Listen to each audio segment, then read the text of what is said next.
Hi, my name is Olivia Burnett, and I am not a neuroscientist, but I'm a recent high school graduate and current college student. So I'm going to walk you through how to apply for college.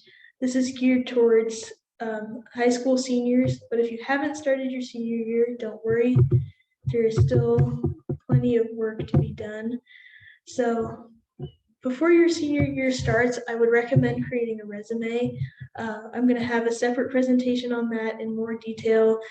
Even if you don't have a lot of work experience, this is a good place to at least start. Have a template that you can keep filling out later rather than having to start from scratch when you really need a job. I would also work on building relationships with trustworthy adults who can write you a letter of recommendation, so your teachers and coaches. You'll need probably 3 or 4 people you can ask to write you letters. So start thinking about that now. If you have a particular field you're interested in, see if you can find people in that field, talk to them about their college experience and their career path, see if that's something you'd be interested in. If you have an opportunity to job shadow, that's a great idea. Your junior year is also the time to take the ACT or the SAT. Most schools will accept either score, so even if you just take one, that's great. If you retake the test, your score will probably go up, but again, probably just by a couple points. So if that's something you're interested in, then work on retaking it too. This is also a time to start talking to your parents or guardians or whoever, if anybody is going to help you pay for college. Start talking to them about their expectations. Like, do I need a certain GPA for you to help me? Will you help with housing? What's a reasonable budget? That way you don't have unrealistic expectations about what you can afford for college. Um, so August, this is probably before your school will start. The Common application will open. So this is where you will apply to most colleges, use the Common App. It's really helpful because you just put in your personal information once, and then there's college specific requirements that you'll have to do, but it saves you a lot of work of having to apply to everything separately. If your college isn't available on the Common App, then you can apply through the school's website. I would start working on this as soon as it opens and try to get as much done as possible before the school year starts, because you're going to be really busy and you're not going to feel like working on college applications. So for the Common App, you'll get on the website, send in your high school transcript. You may need an official transcript from your counselor. So in that case, email them. They'll know what to do. You might be able to self-report your test scores. If not, you will need to request them from the ACT or SAT website. You'll have to put in your parents' occupations and their education history, so you know what degrees they've earned, where they went to school, a list of academic achievements you have, and then some identifying information. And then based on the school, you'll need a personal essay. You might need to write additional essays if you're applying to an especially prestigious school. Some letters of recommendation the requirements will vary. And then for some schools, they might want you to write about an activity you participated in high school. If you have access to a treasure map on the back of the Declaration of Independence, that would be very helpful, but if not, then no worries, it'll be fine. So the personal essay causes a lot of stress, I think, for applicants, but it's really not too difficult. The Common App has about 7 different prompts. They change a little bit every year, but these are some common ones. Really what they're inviting you to do is to tell a story about your life that illustrates who you are as a person. Every year they also let you write an essay that doesn't follow a particular prompt. I would be careful with this. I would recommend sticking to a prompt because they give you the prompts because that's what colleges want to hear about. So what you really want to show in this essay is why you are a good fit for this school and why you'll be a good investment. So tell a story about your life that says, you know, I am going to succeed in college. There's a 650 word limit. You cannot go over that.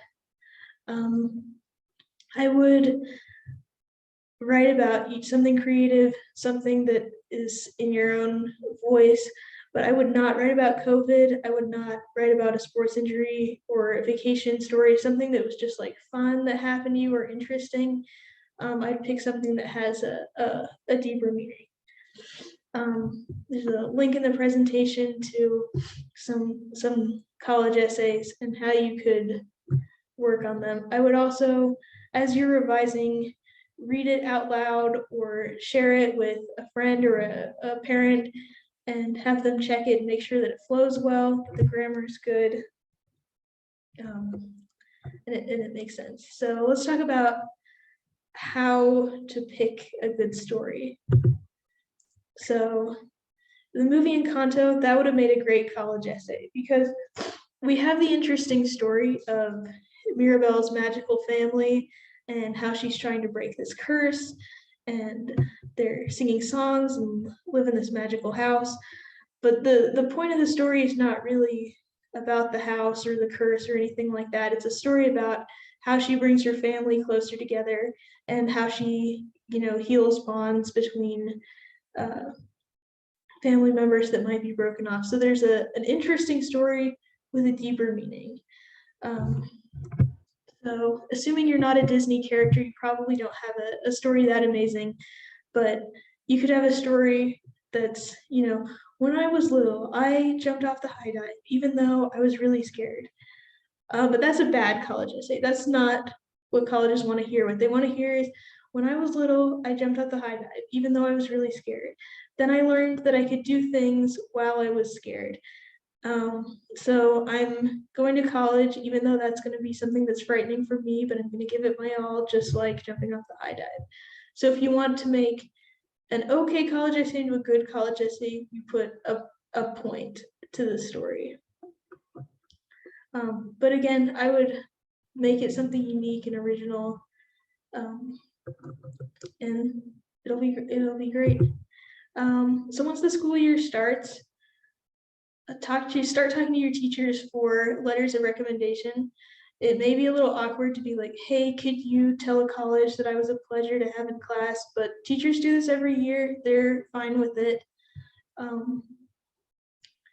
If an application doesn't specifically ask for an academic recommendation, I think it's a great idea to ask, you know, your coach, your boss, a religious leader, something like that for a recommendation. I would recommend asking in person. And then once you ask in person, then you'll send them a follow-up email that has the information of where to send it. I would give as much notice as possible, 6 weeks, because your teacher may be happy to write the first letter of recommendation, but by the time they're writing the 35th letter of recommendation, they might not be as thrilled once you ask. And then you also want to give them a good outline so it makes their job really easy.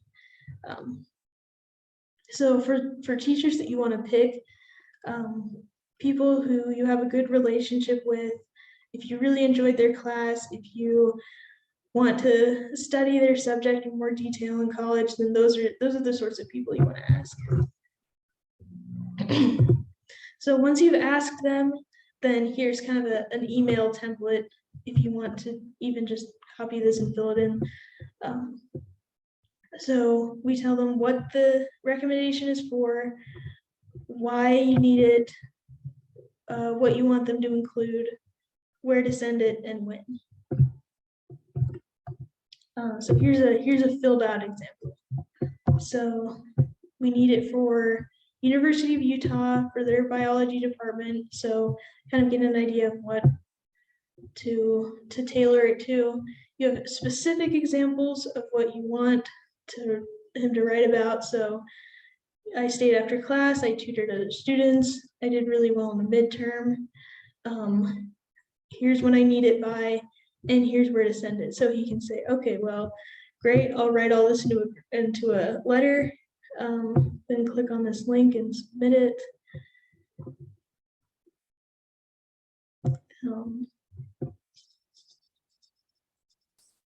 Then get your grade. All right. Well, that's the end of part one. We'll come back for part two of the fall and winter, which will be financial aid and scholarships. Thank you.